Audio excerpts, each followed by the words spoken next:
মৰমৰ ছাত্ৰ ছাত্ৰীসকল তোমালোকৰ আজিৰ বিষয় হ'ব নেৰেশ্যনৰ ইম্পাৰেটিভ সেন্টেন্স। ইম্পাৰেটিভ সেন্টেন্সক মই কৈছিলো সিম্পল আৰু লেটেষ্ট দুটা ভাগত আমি ভাগ কৰি নেৰেশ্যনত ৰিপৰ্টিং ভাৰ্বৰ ক্ষেত্ৰত নিয়ম বনাই আমি শিকিব লাগিব। সো মই বোৰ্ডত লিখিছো ইম্পাৰেটিভ সেন্টেন্সৰ সিম্পলৰ ক্ষেত্ৰত অৰ্থাৎ আদেশ উপদেশ অনুৰোধ আদিসূচক বাক্যৰ ক্ষেত্ৰত কি নিয়ম আমি প্ৰয়োগ কৰিব লাগিব ডাইৰেক্টৰ পৰা ইনডাইৰেক্টলৈ বা ইনডাইৰেক্টৰ পৰা ডাইৰেক্টলৈ সলনি কৰোঁতে। Rule number 1, reporting ভাৰ্বৰ ঠাইত asked, advised, requested, ordered, commanded বহে। এটো বাক্য চাই লিখিব লাগিব। ৰিপৰ্টিং আৰু ৰিপৰ্টেড ভাৰ্বৰ মাজত to বা not to বহে। তলত লিখি লবা যদি বাক্য হয় সূচক হয় তেন্তে দিব লাগিব to আৰু যদি বাক্য নহয় সূচক হয় তেন্তে দিব লাগিব not to। 3 number rule imperative সেন্টেন্সক declarative অৰ্থাৎ এসাৰ্টিভ বা বৰ্ণনাসূচক বাক্যলৈ সলনি কৰা হয়। তাৰ পিছত আৰু এটা ৰুল এড কৰিব পাৰা ভাৰ্ব সলনি নহয়, ভাৰ্ব সলনি নহয়। সোয়া এইখিনি কথা আগত এক্সাম্পলৰ দ্বাৰা ক্লিয়াৰ কৰি লেটেষ্ট ইম্পাৰেটিভৰ নিয়ম দিম তোমালোকক। সো ইম্পাৰেটিভ সেন্টেন্স সিম্পলৰ ক্ষেত্ৰত হোৱা নিয়ম এইবোৰ এই নিয়মক আমি উদাহৰণত কিদৰে আমি প্ৰয়োগ কৰিব পাৰিম। সোয়া Mother said to me, don't go near the river. এই সেন্টেন্সটোৱে কি বুজাইছে সেইটো আগত তোমালোকে বুজিবলৈ চেষ্টা কৰিবা, কাৰণ ইয়াত চোৱা ৰিপৰ্টিং ভাৰ্বৰ ঠাইত asked, advised, requested, ordered, commanded বা told বুলিও লিখিব পাৰা। সো এই অপচনৰ মাজৰ পৰা আমি said to ঠাইত এটা লিখিব লাগিব। সেন্টেন্সটোৱে কি কৈছে সেই হিচাপে তোমালোকে অপচনটো আনিবা। মায়ে মোক ক'লে নদীৰ ওচৰত নাযাবা, সেইটো কি হ'ব এতিয়া? ৰিকুৱেষ্ট কৰিছে, অৰ্ডাৰ দিছে, কমান্ড নে আস্ক নে এডভাইস? ইয়াক মই আস্ক বুলি লিখিলেও শুদ্ধ হ'ব বা এডভাইস বুলি দিলেও শুদ্ধ হ'ব। কি হ'ব এনসাৰ? মায়ে মোক ক'লে, মাদাৰ আস্কড মি। ইয়াত সেকেন্ড ৰুলত আছে চোৱা ৰিপৰ্টিং আৰু ৰিপৰ্টেড ভাৰ্বৰ মাজত টু বা নট টু বহে, টু বা নট টু বহে। অৰ্থাৎ আমি টু বুলিও লিখিব পাৰো নট টু বুলিও লিখিব পাৰো, কিন্তু যেতিয়া যি মন যায় সেইটো কৰিব নোৱাৰা। যদি সেন্টেন্স নিগেটিভ হয় তেন্তে দিব লাগিব not to। এনসাৰ কি হ'ব? Mother asked me not to। 4th number ৰুলত দিছিলো ভাৰ্ব সলনি নহয়, গো তোমালোকে হেড গান বা went লিখিব নোৱাৰা, not to go near the river। নেৰেশ্যনৰ ক্ষেত্ৰত ইম্পাৰেটিভ সিম্পলটো সাধাৰণতে সহজ হয় যদি নিয়ম তোমালোকে মনত ৰাখা আৰু বেসিক কনসেপ্টখিনি যদি তোমালোকৰ ক্লিয়াৰ আছে। আৰু এটা এক্সাম্পল দিওঁ চোৱা he said to me, please help my brother। তেওঁ মোক ক'লে অনুগ্ৰহ কৰি মোৰ ব্ৰাদাৰক সহায় কৰা। কি হ'ব এনসাৰ চোৱা প্লিজ আছে ইম্পাৰেটিভ সেন্টেন্স অনুৰোধসূচক বাক্য। সো এনসার কি হ'ব? he said to me। তেওঁ মোক ক'লে please help my brother. Please পাইছা তোমালোকে, গতিকে অপচনত আনিব পাৰা ৰিকুৱেষ্টেড। he requested me। যেহেতু বাক্য হয় সূচক ইয়াত কোনো নেগেটিভ সিম্বল নাই, নো নট নেভাৰ বুলি দিয়া হোৱা নাই গোটেই উদাহৰণটোত, গতিকে হয় সূচক বুলি আমি গম পালো। গম পোৱাৰ পিছত আমি দিব লাগিব কমা আৰু ঊৰ্ধ্ব কমাৰ মাজত টু। He requested me to please গুচাই হেল্প মাই বুলি কোনে কৈছিল? সাবজেক্ট হ'ল হি, গতিকে কি হ'ব? His brother. সো আশা কৰিছো বুজি পাইছা, সহজ হয় এইটো। আৰু দুটামান উদাহৰণ দিওঁ। The man said to the boy, clean the table immediately। So কি হবে answer? The man said to the boy, clean the table immediately। Immediately table clean কৰিব দিছে, সাফা কৰিব দিছে। somehow order দিছে বা asked বুলিও লিখিব পাৰা। সো এনসার কি হ'ব? the man said to ঠাইত দিলো ordered, কাক দিলে ordered? the boy। সেন্টেন্সটো হয় সূচক, গতিকে কি হ'ব? to ভার্ব সলনি কৰিব নোৱাৰা, clean the table immediately। আৰু এটা এক্সাম্পল চোৱা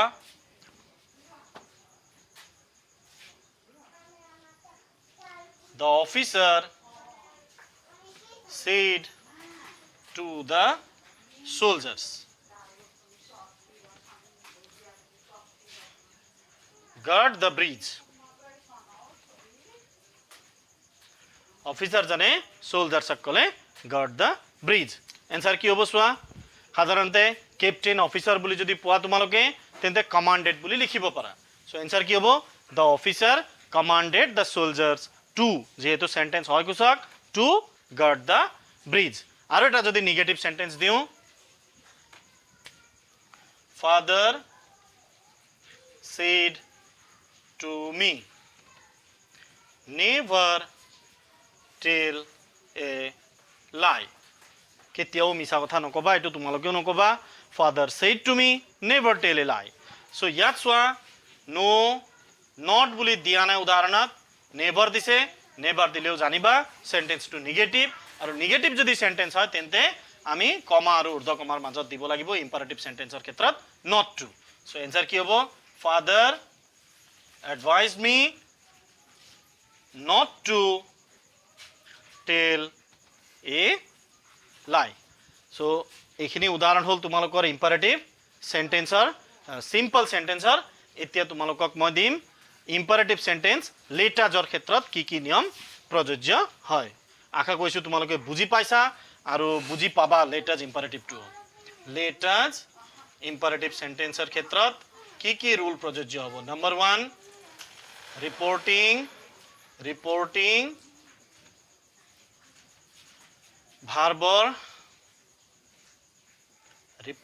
ভাৰ্বৰ ঠাইত suggested বা proposed বহে reporting ভাৰ্বৰ ক্ষেত্ৰত suggested বা proposed বহে second rule কমা আৰু ঊৰ্ধ্ব কমাৰ মাজত reporting আৰু reported ভাৰ্বৰ মাজত reporting আৰু reported ভাৰ্বৰ মাজত dead বহে reporting আৰু reported ভাৰ্বৰ মাজত dead বহে ইয়াত to বা not to বুলি নাহে number 3 লেটাজৰ ঠাইত বহে we should বা they should এতিয়া চোৱা লেটাজৰ ঠাইত কি বহে বুলি কৈছো we should বা they should যদি সেন্টেন্সটোত I me বুলি যদি তোমালোকে পোৱা আজ তেনেকে যদি নিজৰ ইনভলভমেন্ট থাকে তেন্তে we should দিবা আৰু যদি নিজৰ ইনভলভমেন্ট না থাকে তেন্তে দিব লাগিব they should. So এই তিনিটা রুল হল তোমালোকৰ কি ইম্পাৰেটিভ সেন্টেন্সৰ লেটেজ ইম্পাৰেটিভৰ ৰুল ৰিপৰ্টিং ভাৰ্বৰ ঠাইত সাজেস্টেড বা প্ৰপোজড বহে ৰিপৰ্টিং আৰু ৰিপৰ্টেড ভাৰ্বৰ মাজত ডেড বহে আৰু লেটেজ শব্দ কিৰ দ্বাৰা ৰিপ্লেস কৰা হয় বুলি কলে উই শুড বা দে শুড যদি মোৰ ইনভলভমেন্ট নাই যদি মই তাত নাই গোটেই বাক্যটোত তেন্তে দিব লাগিব দে শুড অন্যথা যদি মোৰ ইনভলভমেন্ট আছে তেন্তে দিব লাগিব উই শুড এই কথাখিনিক যদি মই উদাহৰণৰ দ্বাৰা ক্লিয়াৰ কৰো মই কেনেকৈ শিকাম তোমালোকক কেনেকৈ যদি তোমালোকে শিকা বুজি পাবা He said to me, let us go to the park. Let us go to the park, let us go to the canteen. So, jikono. So, yat swa, এই উদাহৰণটো যে লেটাজ ইম্পাৰেটিভৰ হয় আৰু লেটাজ ইম্পাৰেটিভৰ নিয়মবোৰ ইয়াত আমি প্ৰয়োগ কৰি লিখিব লাগিব শুদ্ধকৈ কেনেকৈ গম পাম বুলি কলে সেন্টেন্সটোত কি আছে লেটাজ আছে লেটাজ দেখিলে গম পাব লাগিব যে লেটাজ ইম্পাৰেটিভৰ এতিয়া 1 বাই 1 ৰুলবোৰ তোমালোকে এপ্লাই কৰি যোৱা প্ৰথম বেসিক ৰুল ৰিপৰ্টিং ভাৰ্বৰ ঠাইত সাজেস্টেড বা প্ৰপোজড বহে সাজেস্টেড মানে হল চোৱা উপদেশসূচক আৰু প্ৰপোজড হল প্ৰস্তাৱ he said to me let us go to the park পাৰ্কলৈ যাওঁ বুলি তেওঁ মোক উপদেশ দিলে নে প্ৰস্তাৱ দিলে obviously এটো প্ৰপোজড হ'ব হি proposed me that proposed to me বুলিও লিখিব পাৰা he proposed me that let us জৰ ঠাইত কি লিখিব লাগিব we should বা they should এতিয়া উদাহৰণটোত মই আছো নে নাই he said to me more involvement আছে সেই কাৰণে মই কি দিব লাগিব we should ভাৰ্ব খলনি নকৰিবা we should go to the park এতিয়া চোৱা আৰু এটা एग्जांपल দি ক্লিয়াৰ কৰো কথাখিনি the man said to Ram let us perform the drama. এই উদাহৰণটো লেটাৰ্ছ ইম্পাৰেটিভ কাৰণ লেটাৰ্ছ বুলি দিয়া আছে ইয়াক এতিয়া আমি ইনডাইৰেক্টলৈ সলনি কৰিব লাগে নিয়মবোৰ তোমালোকে প্ৰয়োগ কৰা তে কি হ'ব the main সেইটোৰ ঠাইত দিয়া তোমালোকে suggested বা proposed drama perform কৰো বুলি কৈছে propose বুলি দিব পাৰা the main proposed কাক propose কৰিলে কাক প্ৰস্তাৱ দিলে Ram the main proposed ram date the main proposed to ram দিলেও শুদ্ধ হ'ব the main proposed to ram date letters or ঠাইত কি দিব লাগিব we should বা they should এতিয়া ইয়াত মানুহজন আৰু ৰামৰ মাজত মোৰ ইনভলভমেন্ট নাই গতিকে মই কি দিব লাগিব they should দিব লাগিব they should perform the drama আৰু এটা উদাহৰণ দিও the teacher said to the students let us start a new topic today so let us start a new topic today the teacher said to the students এতিয়া ইয়াত চোৱা লেটাৰ্ছৰ ঠাইত উই should বা they should বহে আমি উই শুড দিম নে they should দিম টিচাৰ আছে ষ্টুডেণ্ট আছে যদি মই মোৰ দৃষ্টিকোণৰ পৰা কওঁ বোলে মই শিক্ষক মই আছো তাত আৰু ষ্টুডেণ্টে যদি নিজৰ দৃষ্টিকোণৰ পৰা চাই ষ্টুডেণ্টছ আছে তাত ইয়াত উই শুড হ'ব লাগিছিল কিন্তু নহয় যেতিয়ালৈকে আই উই আজ বুলি যেতিয়া মেনশ্যন কৰা নাথাকে প্ৰনাউনবোৰ চাবা যদি নিজৰ ইনভলভমেণ্ট যদি নোপোৱা তেন্তে তোমালোকে দে শুড বুলি দিবা চ' এনচাৰ কি হ'ব দ্য টিচাৰ said to ঠাইত suggested বুলি দিব পাৰা the teacher suggested the students the teacher suggested the students কমা আৰু উৰ্ধ কমাৰ মাজত দিবা did লেটাৰ্ছৰ ঠাইত we should বা they should কি হ'ব টিচাৰ আৰু ষ্টুডেণ্ট আছিল আমি দিলো they should start a new topic today ঠাইত হ'ব that day so এইখিনি হ'ল তোমালোকৰ ইম্পাৰেটিভ সেন্টেন্সৰ নিয়ম আৰু কেইটামান উদাহৰণ বাকি উদাহৰণবোৰ তোমালোকে প্ৰশ্নত যদি পোৱা কৰিবলৈ চেষ্টা কৰিবা আশা কৰো বুজি পাইছা আজিৰ কাৰণে এইখিনি থ্যাংক ইউ